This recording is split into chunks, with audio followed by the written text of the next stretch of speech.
कधीच नाही चुकणार तुमचे फेवरेट टीव्ही शोज झी5 सोबत, तेही एकदम फ्री। बोल ना जयंती. कुठे होतो तुम्ही? Good morning.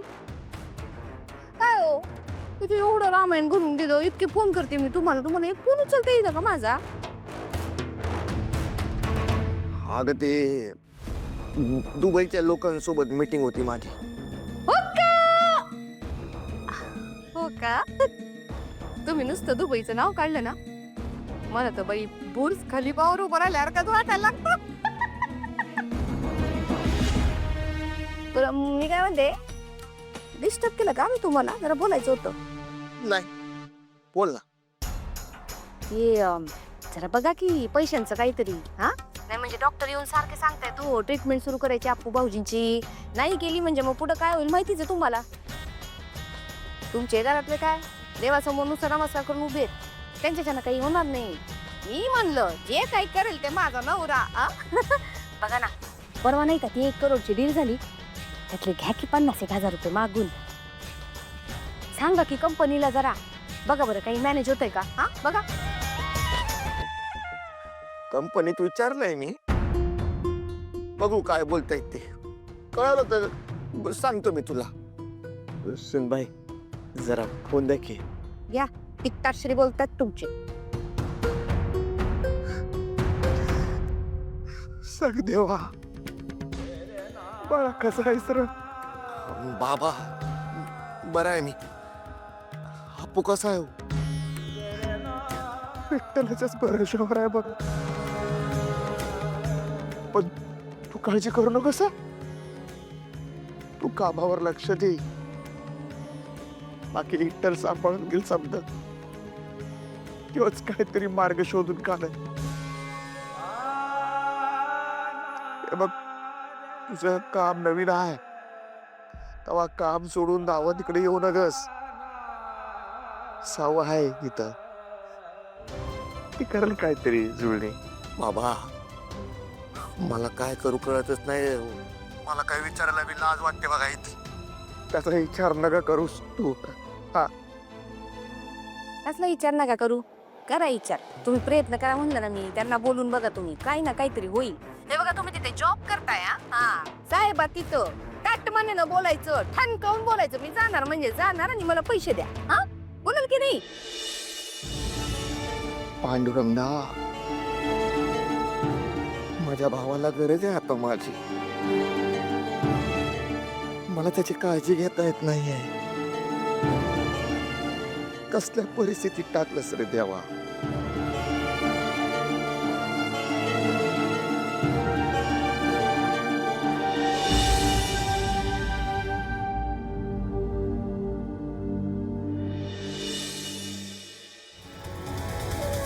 बाबा मी आलेच. तुम्ही अप्पूची काळजी घ्या, मी येते. मी आले.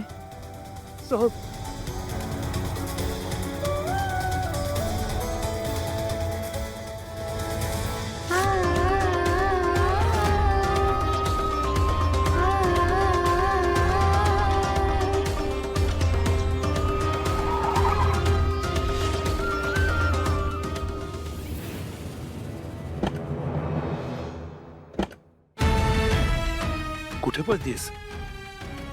अप्पू कसा आहे आता तो? ICU मध्ये येतो. त्याचा तापच उतरत नव्हता बराच वेळ, शुद्ध पण नव्हती त्याला. पण डॉक्टर काय म्हणाले, होईल बरा. पण पैसे लागणार आहेत. किती लागणार आहेत? पैसे ऍडमिट आहे ना तो, ऍडव्हान्स भरावा लागेल ना. किती लागणार आहेत? नकोयत मला पैसे. पैसे नकोय? मग हॉस्पिटलमध्ये काय देणार? अहो असं काय बोलताय, जरा तुम्ही जरा गप्प बसता का? हॉस्पिटलमध्ये पैसे भरावे लागणार ना. का तुझ्याकडे स्वतःकडे पैसे आहेत पैसे? बघू. मग नाही आहेत ना पैसे, म्हणूनच देतोय ना. किती लागणार आहेत? लागणार आहेत पैसे, पण मी तुमच्याकडून नाही घेऊ शकत. तिला तुम्ही तुमच्या भाषेत सांगताय की माझ्या भाषेत सांगू?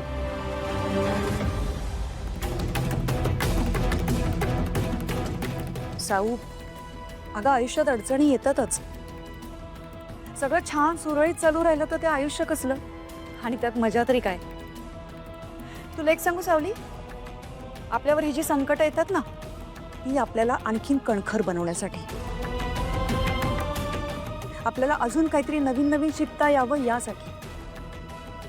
आणि अगं, संकट आली की आपल्या माणसांची आठवण येते आपल्याला, त्यांची मदतही लागते. हा ग, आणि त्यांच्याकडून मदत घेताना लाजायचं नसतं, कारण तो हक्क आहे आपला. कळलं?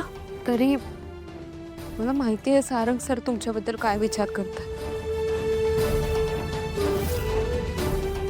जर मी तुमच्याकडून पैसे घेतले तर त्यांना काय वाटेल? अगं त्यांना काय वाटेल, तो काय विचार करेल ह्यापेक्षा आता तुला पैशांची गरज आहे ते महत्वाचं नाहीये का तुला? हो, पण त्याने माझ्या घरात वाद होती. अलका, हिचा चांगुलपणा आता माझ्या डोक्यात जायला लागलेला, मस्तकात जायला लागलेला. हे बघ, माणसाने चांगलं वागावं सावली, पण किती त्यालाही प्रमाण आहे. आणि मी कोणी परका आहे का? मी तुझा बाप आहे ना, मी लेक मारली आहे ना तुला.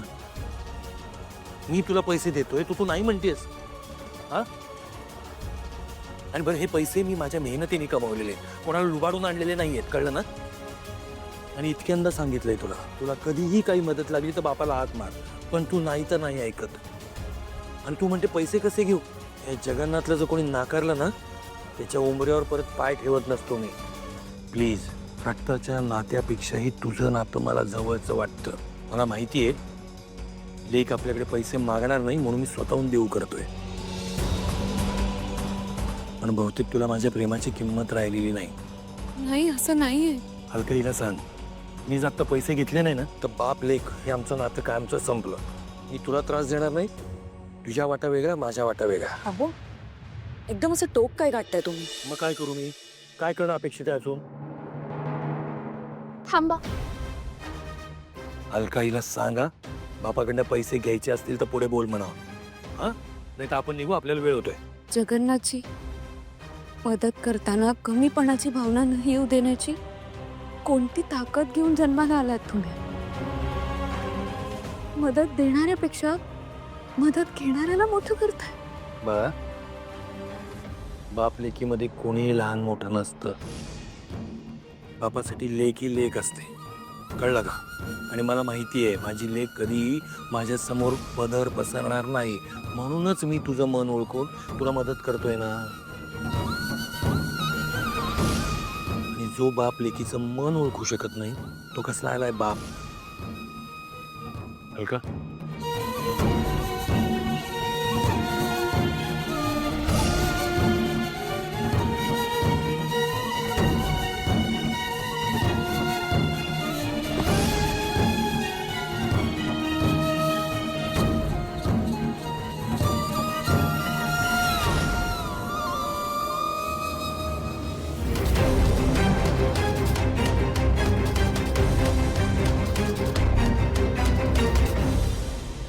जा हॉस्पिटलमध्ये भर आणि भावाची काळजी घे, कळलं? काही मदत लागली तर मला सांग, मला फोन कर, नाही तुम्हीच तुला सोडतो. चल. नाही, नको. तुम्ही खूप मदत केली, तुमचे खूप खूप आभार. मी जाते, कुठे त्याला माझी गरज आहे. मी आहेच. सावकाश.